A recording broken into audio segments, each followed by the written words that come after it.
தோன்றின் புகழோடு தோன்றுக. அஃதிலர் தோன்றலின் தோன்றாமை நன்று. இறைவனுக்கு தரும் காணிக்கையை விட ஒரு ஏழைக்கு தருகின்ற கல்வி மேலானது என்ற அண்ணல் அம்பேத்கரின் வாழ்க்கையின் முக்கிய நிகழ்வுகளை இரத்தின சுருக்கமாக உங்களுக்கு வழங்குவதில் நீலன் கல்வி குழுமம் பெருமை கொள்கிறது. மத்திய பிரதேசத்தில் மகர் எனும் தாழ்த்தப்பட்ட சமூகத்தில் பிறந்த பீமாராவ் ராம்ஜி தனது இளவயதில் அனுபவித்த துன்பங்கள் ஏராளம்.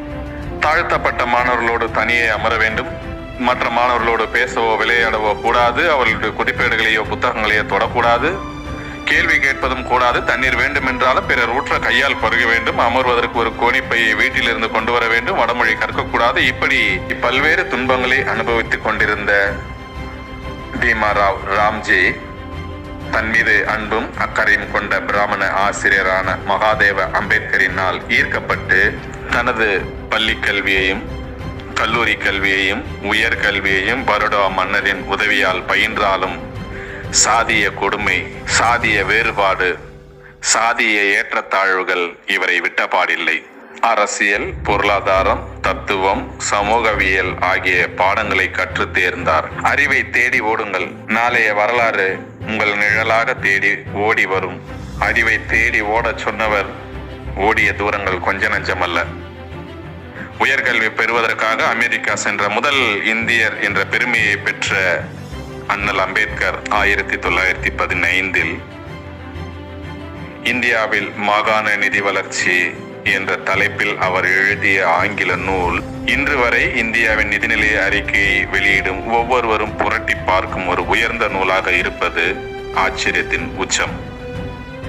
1930 லண்டனில் நடைபெற்ற முதல் வட்டமேஜை மாநாட்டில் தன் மக்களுக்கான நியாயத்திற்காக கலந்து கொண்டவர் 1931 நடைபெற்ற இரண்டாம் வட்டமேஜை மாநாட்டில் தாழ்த்தப்பட்ட ஒடுக்கப்பட்ட மக்களுக்கான தனி தொகுதிக்காக போராடினார். தன்னை போன்று தாழ்த்தப்பட்ட ஒடுக்கப்பட்ட மக்களினுடைய விடுதலைக்காக, ஒடுக்கப்பட்ட மக்களின் நலனுக்காக பாடுபட்ட போராடிய அண்ணல் அம்பேத்கர் விடுதலை பெற்ற இந்தியாவின் முதல் சட்ட அமைச்சரானார். அம்பேத்கரால் உருவாக்கப்பட்ட அரசியல் அமைப்பு குடிமக்களின் உரிமைகளுக்கு பல வகைகளில் பாதுகாப்பு வழங்கியது. அரசியல் அமைப்பு 1949 நவம்பர் 26 அன்று மக்களவையில் ஏற்றுக்கொள்ளப்பட்டது.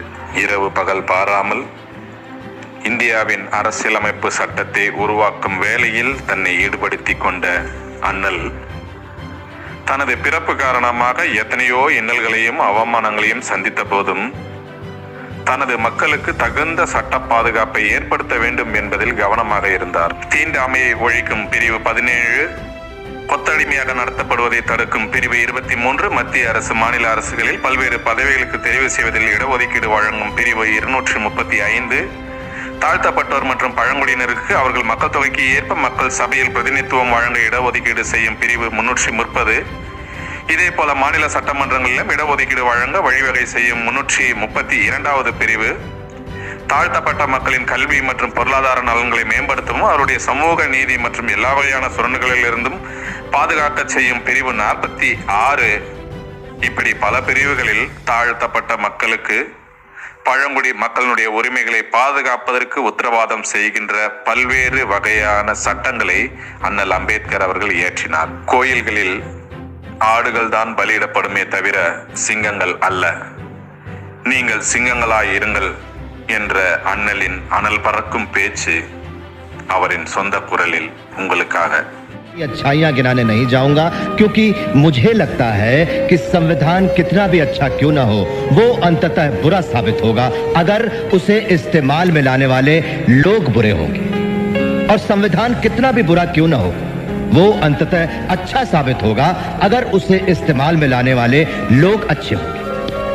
इसलिए जनता और उसके राजनीतिक दलों की भूमिका को संदर्भ में लाए बिना संविधान पर कोई भी निर्णय देना या कोई भी टिप्पणी करना मेरे विचार में व्यर्थ होगा। धन्यवाद।